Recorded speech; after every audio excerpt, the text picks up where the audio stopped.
اندازیار جینگه اوین عبدالله لهولیر سال 1974 دایک بویه. پشتی خواندنا سرطایی و ناوندی کردستانه، اوین به مالبات خور سال 1992 دیان هاتیه سویده. سال 1999 اوین خواندنا اندازیاری جینگه لباجار وستروسا سویده بسری کریه. دنافبر سال 1999 و 2006 کارن جور بجور کرنه و جسال 2006 لفرمانداری جینگه یا باجار استکهلم کارد که. روژا مسردان فرمانداری پاراستنا جینگه کر جبو هف بیوینه اوینه را برپرسی گشتی فرمانداری گونر سادرهولم چند گوتن ده دربار فرمانداری ده جبینرین کردستان تیوی را کرن. Vi är till 75% en myndighet. Vi har livsmedelskontroll, vi har kontroll över miljöfarliga verksamheter, företag. Men vi har också اف دزگاه ما 75% و فرمانداریه.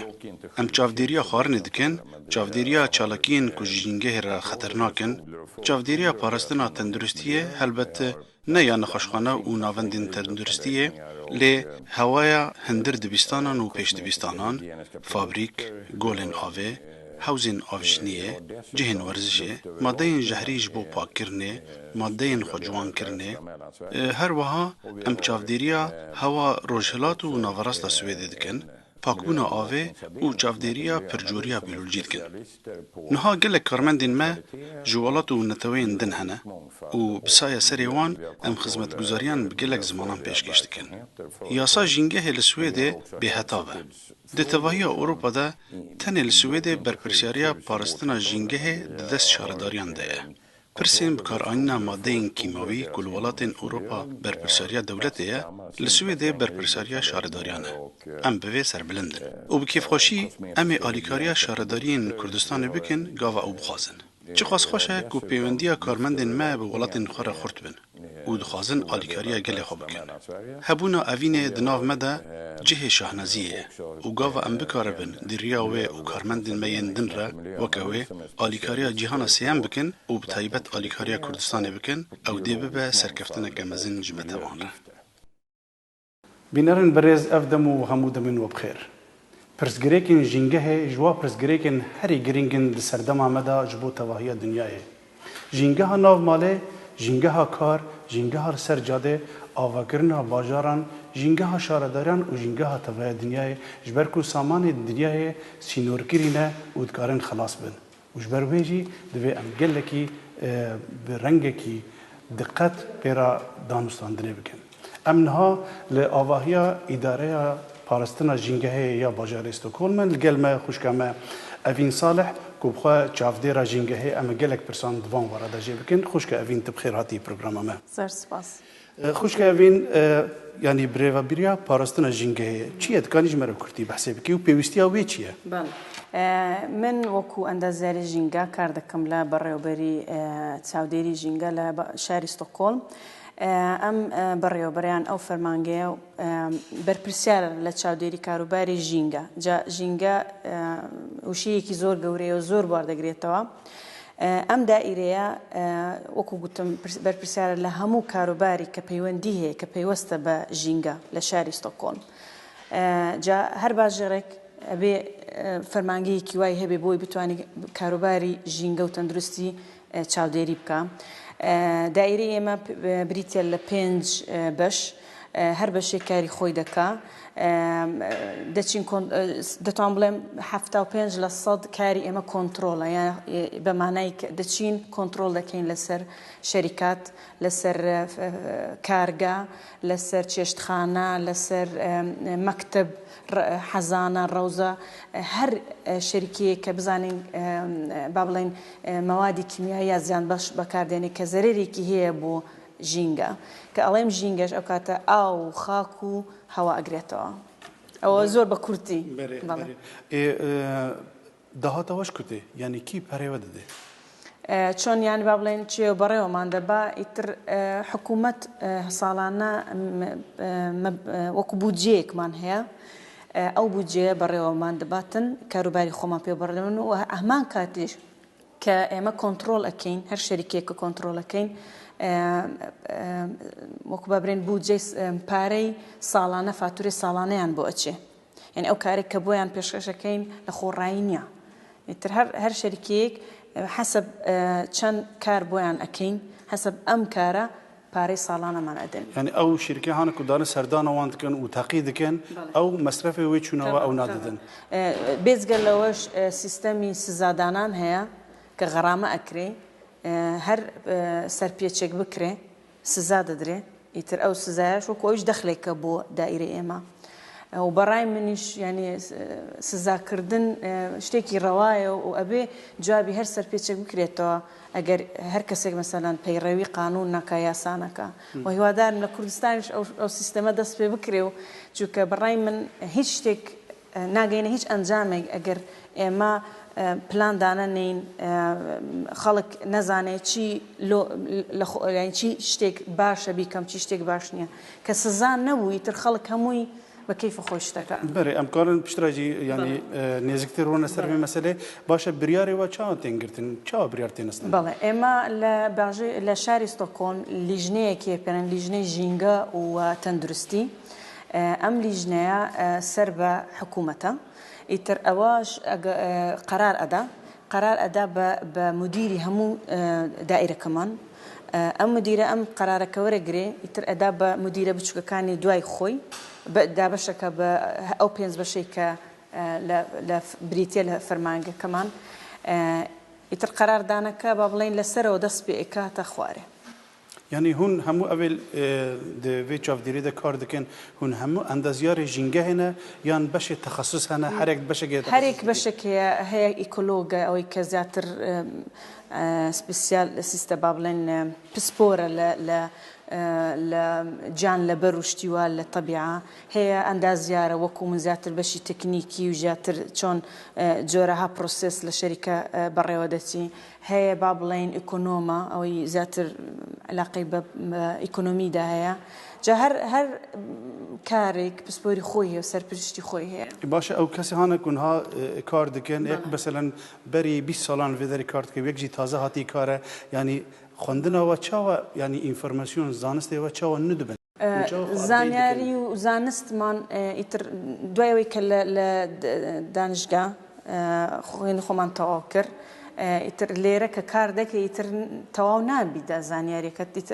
بەردەوام خوێندن و با بڵێن کۆرساتت دەدرێتێ بۆ ئەوەی زانستەکەت زیادەی پێ بخایەنی. یەک بەشین هەری گرنگ di civakê da di mesela jîngeha û pakiyê da mesela xwaringehan e restorangan e fêrkirina kesên xwarinê çê dikin wê çawa xwarinê biparêzin çi şêweyî divê germ bê û sar bê de ji bo ku xelk pê jarî nebe ev berpirsiyariya hanê û berpirsiyarî pakbûna dezgehên wan dikeve ser kê. ئەوەش دەگەڕێتەوە هەر ینی پەیوەندی بە ئێمەوە هەیە وەک پێم وتی لە پێشەکیدا ئێمە بریتین لە 5 بەش یعنی 5 قسم یەک قسم لەوانە پێ دەڵێن بەشی پشکنین و کۆنتترۆلی چێشتخانەکان ئەوە زۆر بەشێکی گرنگە لە دایرە ئێمە پسپۆرمان هەیە یاخود کۆنتترۆلانتمان هەیە ئەوە ڕۆژانە ئەچێتن زیارەت ئەکاو ئەچێ چێشخانەکان دەپشکنینی جا ئەو چێشخانەیە چەند مەرجێک هەیە چەند خاڵێک هەیە تو دەبی لە دووی بڕۆی چەند یاسایەک هەیە ئەگەر یەکێک لەو یاسایانە لەو خاڵانە پەیڕەویت نەکردێ و سەرپێچیت لێ کردووە ئەوە دەم و دەست چێشخانەکە پێوە دەدرێ بەبێ مناقشە ئیتر ئەو چێشخانە پێوە درێ هەتا ئەو خاڵانەی کە لەسەری فەرزە پەیڕەوی بکە چی ڕێنمایەکە یا هەر شتێکە کە پەیڕەوی کردو وەکو بەدەلیل پیشانیدا بۆ ئێمە کە مەرجەکانی پەیڕەوی کرد ئەو کاتە بۆ هەیە چێشخانەکە بکاتەوە لەبەرەوەی ئەوە علاقەی بە تەندروستیدا هەیە تەندروستی مرۆڤ و لێرە شتێکی ینی زۆر گرنگە و ینی نرخی زۆر بەرزە ینی وەکو ڕاستە ینی ژینگەش نرخی هەیە بەڵام تەندروستی مرۆڤ مهمترە لە ژینگە. چاودێریە دکتۆری درانان بنزینخانە جێک ئۆتۆمبیلان دشون و ڕوونی وان دەگوێرندکی ئەگەر ئەم بدە بەر کوردستانê gelek deverê Kurdistanê rûnê şewitî li ser axê dirjînin همال کی دربه گاوا کورند گهرن یان اتومبیل خال کی دربه مروکاره بشو درمان پیورد کی اتومبیل خال شوی أولي بكارة صادق كريم كانش مرة روناك بكي شما مثلا تختوري درانجي بحث الزئبق دبيت بيت زئبق تبي آوا ام بيجن كان زينبه أو مثلا كانش مرة روناك بله هر بابلن بشوی کی گشتی هر شرکت اتو بوته شرکت بکیو ایشو خود بره و بی قازانج بکیو لسر قازانج ام شرکت بجی بالام حتی رادی تو ضرر نگینی نه به هوا نه به خاک نه به آب اما وكم مفتش واجب معنا معلومات بدينا انفورميشن بدينا او شركانا كشون كاروباري خوان بريو بن ببي او زرر بجين ب جينجا يك لو انا مثلا اجهزه هي دبيتو او اجهزه داني لوي او كت خان كاتوا بيش او كبتشبو او روك تيجي شون ياخذ اجر تو مع كارجاك دروس كردوا هوايك بيس دروستك للرجاء أو كم بروسيساني كمثلا كاتشتك إنتاجه كان أو هواي ده بيباق بكريتو بيرشوا أو هواي ك برا لا بكريبو جو هروها خاك مثلا قال شلون قلير لهر مثلا لستوكهولم باجير شاري ستوكهولم أجر بيشكنين كانوا ببين مثلا أم خاكا بيز بو يعني تلوث بو بروني سيارة يعني بابلين ببنزين يعني هرشتيكي مثلا شركيك هو يعني اشتي ميجوي قديم لو منطقة هو بيسي كردوا يتر أوا بيوندي بإما ذكري بدايرة إما بتساوديري بسبور معناه هي أتشن أم خاكا هم هلاجرن أيبان بوشيني كتابتي أم خاكا خانة كونوا خاكي كي باك فرادنا أم زمينة يتر هيش شتيك ليرا ناهل بملوثي بمينه يعني خاني ده كانوا وبمجورة يعني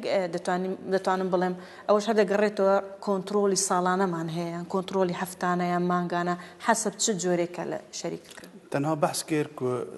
عالم بحث كردستان يتكيد بيجيب خيراي البيش كبه قالك جارن تبخاجي زاني بيشكتنا بخيراي دبيت بلا سرسري جنگه وكل دبي تشاو او جزيره نبا افيدا اوا كرنا قالك بسبور هنا دبيجه اويا مال خراب كرنا جنگه باشا تشتكي بسويدي جرد بين هول بار اتفيكلينج او هانك كردي جرد بيجن بيشكتنا راگربار باشا كانش مرة رونق بكي بيشكتني راگربار ليرا لسيزو لسري باز دكري يعني اتو لوت هي لو عصري لو جنريشن يعني كاستليد الجي يعني هرشتك استفادة ذكي لو خاكي يعني سودي لي وقرا بلام بشويك سودي لي وقرا لو بتواني ام شتب من بو جيلي كي تريش تيجي شلون يعني نكلس حسابي جيلي كي تربي يعني لس حسابي من على كاني مبي لدوار رجله او بيرن هولبار ودفكلين ياخذ بار بيشكتني راقر راستا بله ام نا بين بدانه جدن تماشاوين هجا بيشتي في بين بدانه ام بردوام دكن صحبت اخويا بابي خان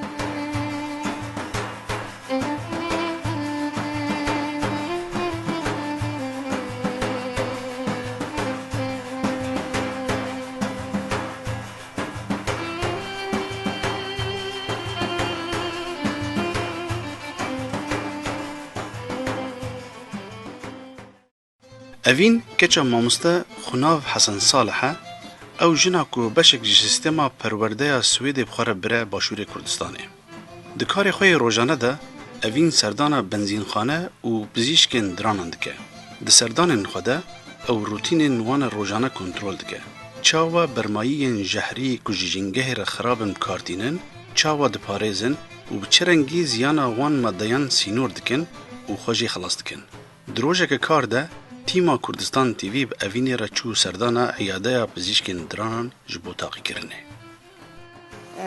سیر دکین که تشتکی لای او دکتوره آیا چه موادی کیمیایی بکردنه آیا ناحیه پاکو خاینی دکتوره که جلی چونه دستوانه و شتی که لسر دمی به و هیچ ریسکیک نبی که او نخوشی بلا بکاتو هم بو نخوشک و هم بو دکتورک و هم بو پرسونال کن هر وها سیر دکین یا خو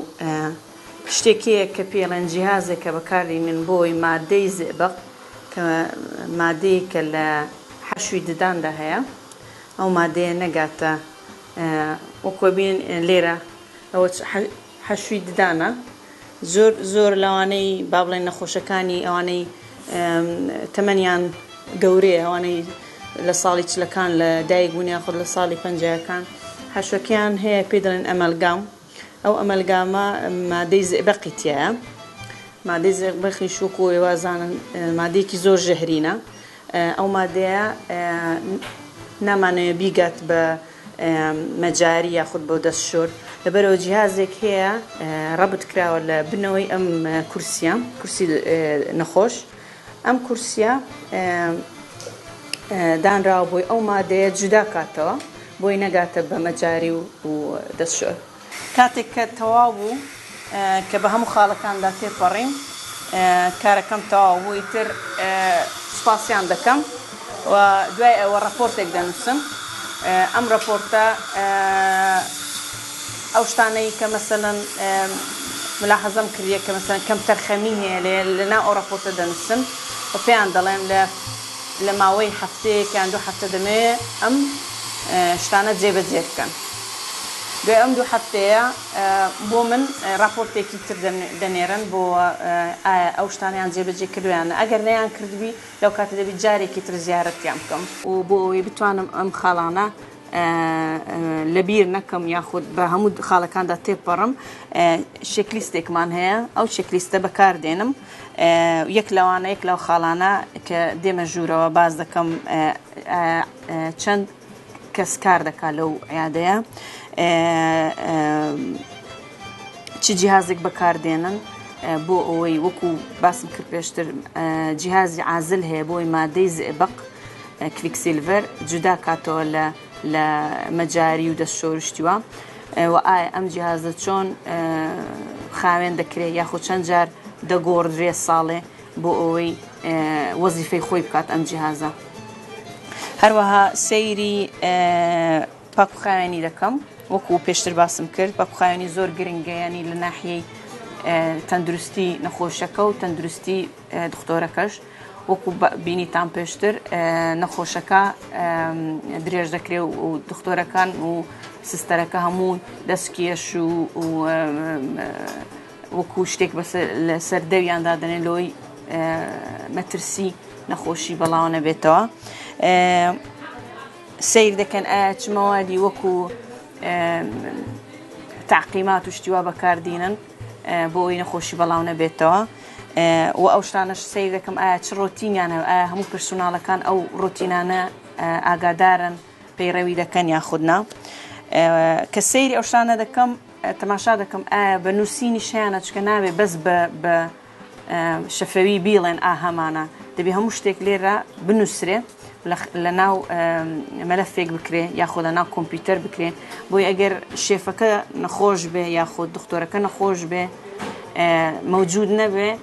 بشونالي تكبزانن شون او زانياريا يعني بشيء آسان بجن او زانياريا يكسر بتشن ملفك بكانوا ياخد بشنا كمبيوترك بري أبين خان ما بحثا بيشكتنا راجر باركر نهاجي مسألة كدن هي مسألة كبلاتيني جرد من إيكو سيستم يعني سيستمك دفي دنيا ده هي برنجة كيد بيجيك والله كيزك كيان بشولاك الدرك كوجيان دركبه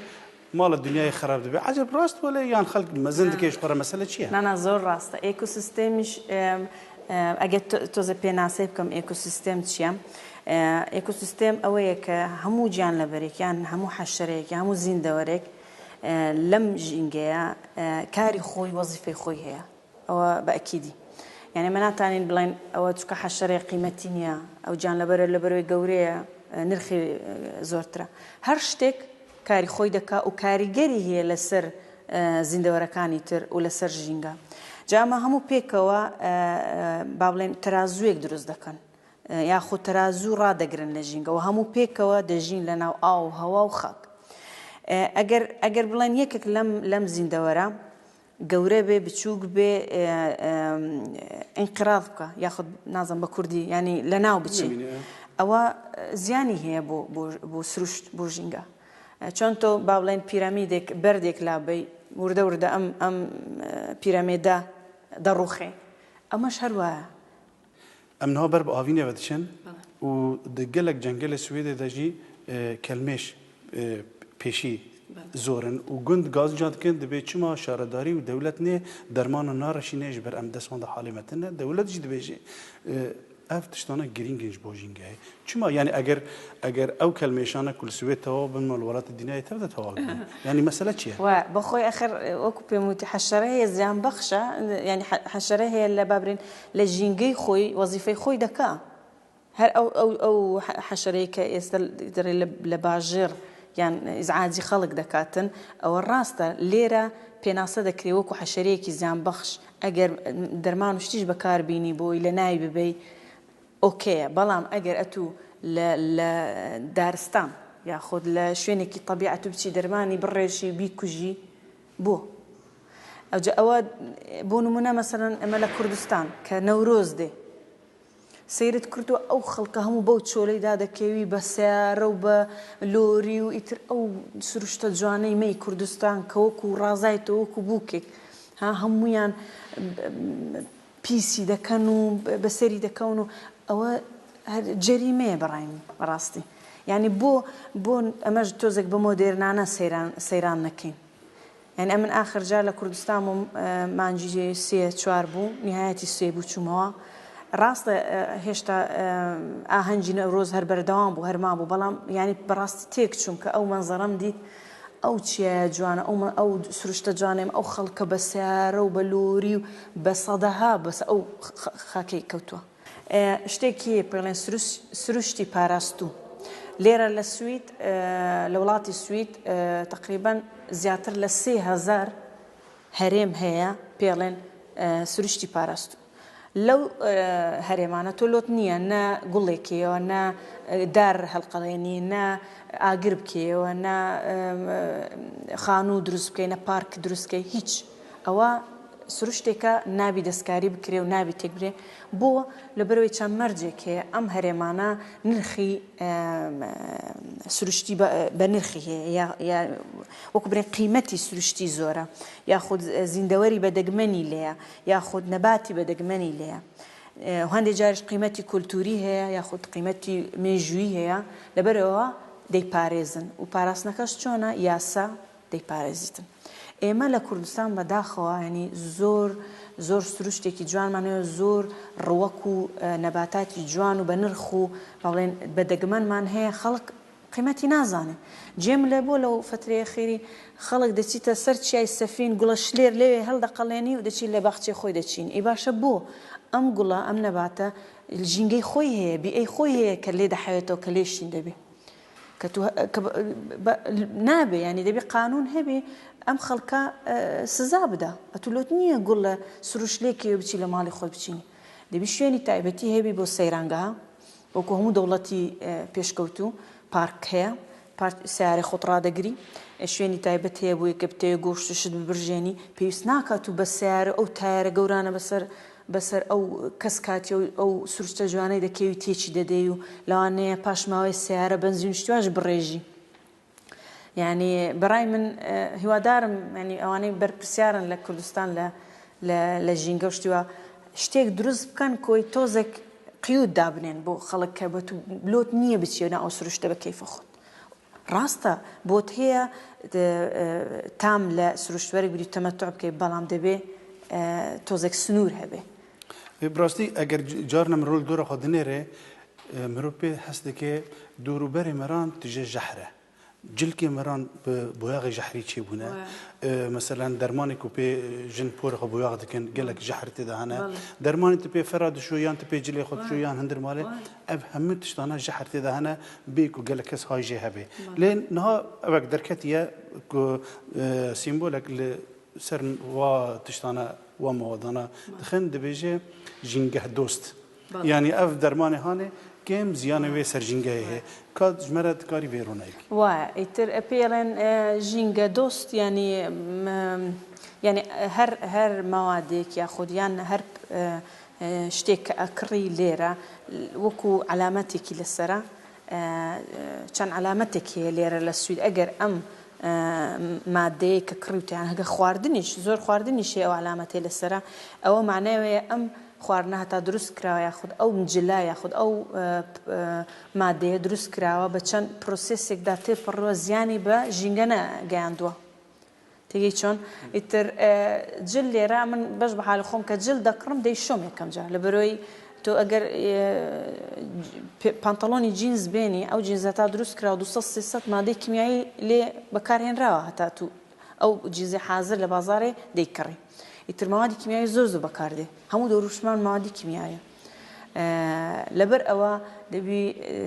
زۆر بیر بکەینەوە ئایا چ شتێک پشکنین بکرێ ئەگەر ئێمە پشکنین نەکەینە تو ناتانی قەرار بدەی بڵێ ئەم شتە زەرەری هەیە یاخودنا gelek cara behs dibe dibêje goştê mirîşka berember goştê golikan gelekî jîngehêra baştir e. Çima yanî yan jî ziyana wê jîngehêra kêmtir e. Çima? ئیتر ئەوەش دەگەڕێتەوە ئایا تۆ چۆن ئەم بابرێن ئەم حیوانان ئەم چێڵانە چۆن بەخێو کردووە چ عەلەفێکی ئەدەیە یان چۆن لە چ خانوویەک پارێزراون ئایا لە دەشت و چۆل دەچڕن یاخود لە خانوو زیاتر قەفەس کراون با بڵێن ئیتر ئەو حساباتانەیان زۆر هەیە سەیری دەکەن هەر پرۆسێسێک دەپشکنینن و با بڵێن مەرجی خۆی هەیە ئەو مەرجانە ئەو خاڵانە هەگەر قبول کران کە وەکو نازانم چۆن پێی دەڵێن بە سوودیانی گوتشن نازانم بە کوردی قبول کراون ئیتر ئەوە قەرار دەدێت کە ئەم شتە ژینگە چۆن وتت ژینگە دۆستە بەڵێ جیکیدا بخۆن دەبێژن هەر کیلۆ گۆشتی گۆلەکان 600 کیلۆ شینکایی لێ دچێ حتا ئەو کیلۆ گۆشت چێ دەبێت باشە نا ئەم بێن سەر ئاوا پیس یا ناو ماڵێ یا کوژێر دەبێژن کارێز ئەو ئاوا کودا دچێ سوێد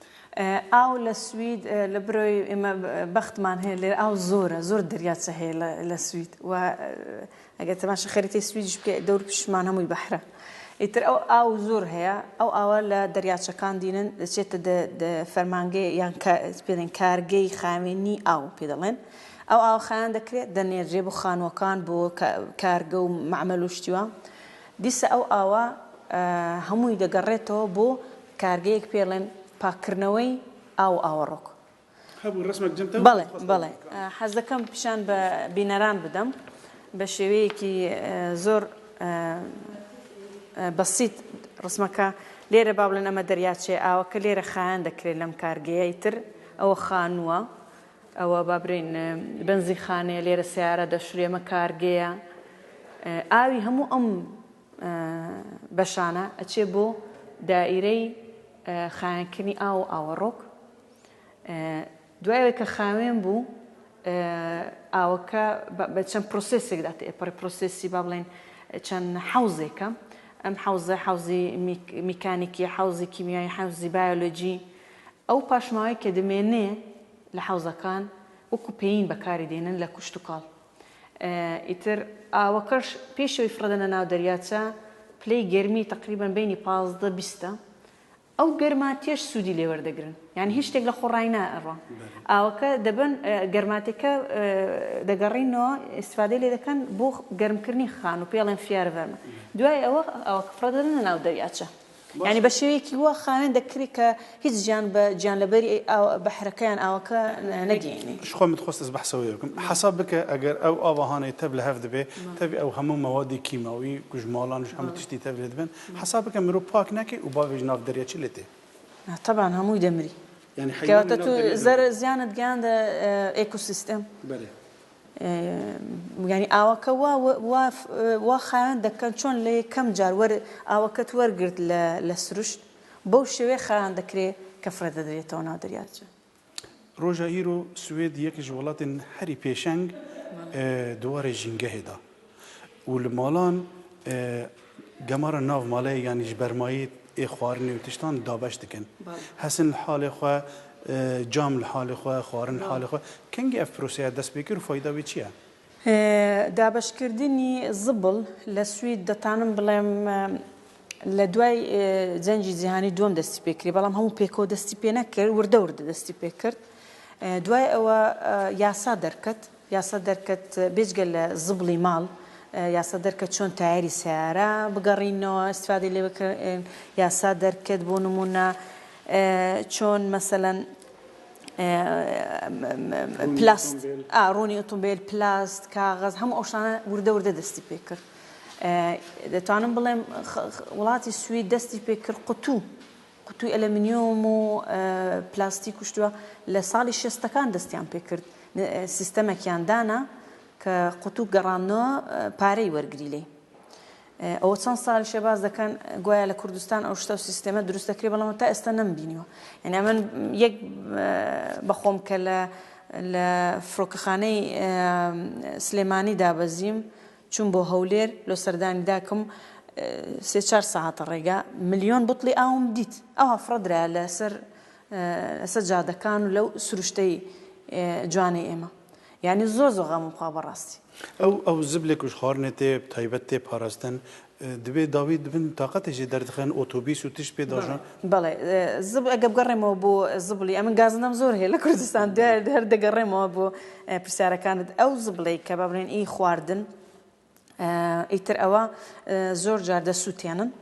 کە لە کارگەیەک ئەم سووتانە تەزووی لێ دروست دەکەن ئەم تەزووە بەکاردێنن بۆ گەرمکردنی خانوو هەندێک شوێنیش هەیە با بڵێن هەندێک کۆمیون هەیە خۆی سوید زۆر کۆمیونە 291 کۆمیونەوە بزانم هەر کۆمیونێک نظامی خۆی هەیە بەڵام کۆمیونی ستۆکۆڵم هەندێک شوێن هەیە دەبینی خواردنەکە دەسووتێنن بۆی تەزووی لێ دروستکەن هەندێک شوێنیش هەیە شی دەکەنەوە مادەی عەزەویە خۆی شی دەکەنەوە ئەم پاشماوەی شیکردنەوەکە دەیبەن بۆ کشت و کاڵ وەکو پێین بەکاردێن و پاشمایی تەکنیکی و ئێکوژبەر خانیان ئاواتکەن ئەلکترۆنیک ئەوانە چ لێت پاشماوی ئەلکترۆنیکیش لێرە کلاس کراوە وەکو پاشماوەی زیان بەخش لەبەرەوەی زۆر شتی تایە کۆمپۆنێنتی تایە زیان بەخشە بۆ ژینگە ئەوە دەچێت بۆ کارگایەک لەوێن دەرێ شی دەکەنەوە شتی زیان بەخشەکە جودا دەکەنەوە مێتاڵی کە بە سوودی تایە کە بە نرخە ئەوە ئیسیفادەی لێ دەکەنەوە جارێکی تر ئەوە سوید زۆر دەتوان بڵێم ینی زۆر حەریسە کە پاشماوەی ئلکترۆنیات نەچێ بۆ دەرەوەی وڵات ینی زبلی خۆی بەخۆی ئەوەی بکات شی بکاتەوە و چاودێری بکە دەبێژن لە گۆر یاسا سوێدێ ئەگەر جیاکی کار زێدەتری 4 کەسان بێ دەبێ بەرپرسێکی ژینگە هەیە هەویلوەر بەڵێ وایە بش بۆ چێ مەبەستە ژینگەی کار ژینگەی کار ینی ژینگە کە ئەو فەرمانبەرانە جەوی ناو ئیشیان چۆنە مرتاح نینە زەختیان لەسەرە یاننا خۆی ئەوش دیسا چەند مەرجێک هەیە بەڵام ئەو دائیرەی ئێمە بەرپرسیار نییە لەم کارە بەڕێوەبەرێکی تر هەیە دەتوان برێم دائیرەیەکی تر هەیە بەرپرسیارە لە ژینگەی کار پێدرن ئاربس ملیۆڤەرکەت ئەوە بەرپرسیارە بۆ سیر دەکا وەکو لیستایەک دەنێرێ بۆ فەرمانبەرەکان پڕی دەکەنەوە ساڵانە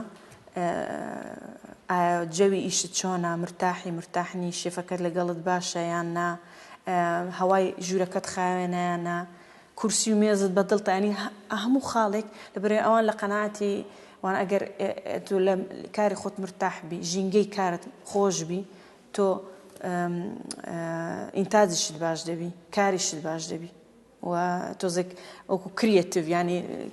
شیشی باشتر و جوانتریش پێشکەش دەکەی بەرێ ئەف هەموو کێشەین ژینگە هەیە ژینگەها ناو ماڵێ بگرێ حتانی ژینگەها وڵات بەرپرسیارەوێ دەوێت دابەش ببێ بە ڕێی جەنابەت دابەش بوون دناوبەرە بەرپرسیارە دەولەتێ بەرپرسیارە شارەداریان و بەرپرسیارە مای هەموو وڵاتیان چاوە دابەش دەبێ خۆی ئاسان نییە تۆ خەڵک هەستی بەرپرسیاری لەلا دروست بکەیت بەڵام بەڕای من ئەتۆ ئەگەر بتێ کۆمەلگایەک دروست بکەی خەڵکەکە هەستی بەرپرسیاری هەبێ دوول سۆز بی لۆ کاری خۆی دەبێت تو لە ڕەوزە و حەزانەڕا دەست پێ بکەیت مناڵ فێر بکەیت کە ڕۆلی تۆ چییە کە گەورە بووی ڕۆلی تۆ چیە لە ماڵەوە ڕۆلی تۆ چیە بەرامبەر بە برادەرەکەت ئیتر کە سبێ دوژبێت کە گەورە دەبی و خوێنی خۆی تەواو دەکات دەچێتە مەجای کارکردن لەوێ فێر دەبی ئەوە حدودی منە ئەوە سنووری منە ئەوە واجیباتی منە ئەوە با بڵێن ئەو شتانە لەسەرم فەرزە ئەنجام بدەم ئیتر بەڕای من ینی هەستی بەرپرسیاری وەکو تازە جەناب باس کرد دەبێ لە بچووکایی لە منداڵی ڕا فێر بکرێ شارداریان سویده گلکی ازمونا وان خورده دواره پرسین جنگای دا يعني قال لك ولات اوروبا جي في مساله بجيرن بيجي السويد قال لك البيشه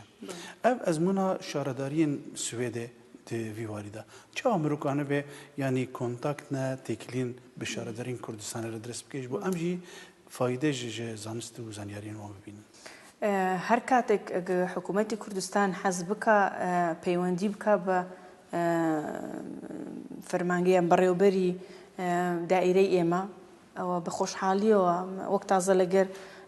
شێفەکەی گەورەی با بڵێن دائیرەی ئێمە قسەت کرد زۆر بە خۆشحاڵی و ئامادەنە و من وەکو کچێکی کورد بە زۆر پێم خۆشە خزمەت بکەم و زۆر پێم خۆشە ئەو زانیاری کە هەمە بیگەێنم بە کوردستانی خۆشەویستمان کوردستانی جوانمان چونکە سوید وەکو باستکردیەکێکە لە وڵاتانەیە کە زۆر پێشکەوتووە لە پرسیارەکانی ژینگە و کار دەکا بەردەوام بۆ ئەوەی ژینگە هەر گرنگ بێ و لە خاڵە گرنگەکانی دابێ یعنی دووارێ پراکتیکێدا ئەف شارەداریانە دکارنش کوردستان رە چ بکەن ئەتوانن بۆ نمونە تەنزیم بکەن یان ئۆرگانیسەشونێک دروست بکەن چونکە ئەم باوەڕ دەکەم زۆر خەڵک هەیە لایمە پسپۆرە و لێزانە و زانیاریەکی زۆرێ بەڵام ئەبێت تۆ بزانی چۆن ئەم زانیاریە ئۆرگانیسێرە بکەین زین چۆن ینی هەر دائیرەیە کاروباری خۆی لۆ بەرپرسیار بێ نابێ مەسەلەن دائیرەی مرور ئیشی ژینگە بکەن دائیرەی ژینگەشتی تر بکە ینی تەرتیبەکەی زۆر زەڕوریە تا کە دامەزرا کە پیلان کەتە کار ئیتر ئەتوانی بگێ بە هەموو ئەنجامەکانت و بە دوواچووندا هەبێ بەردەوام بە دوواچووندا هەبێ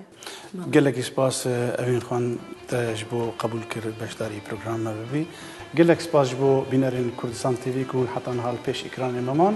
têbînî û rexneyê xwe bişînin ser mayla ku li binê şaşeyê derçe û heta programeke din her şad û bextewar bin.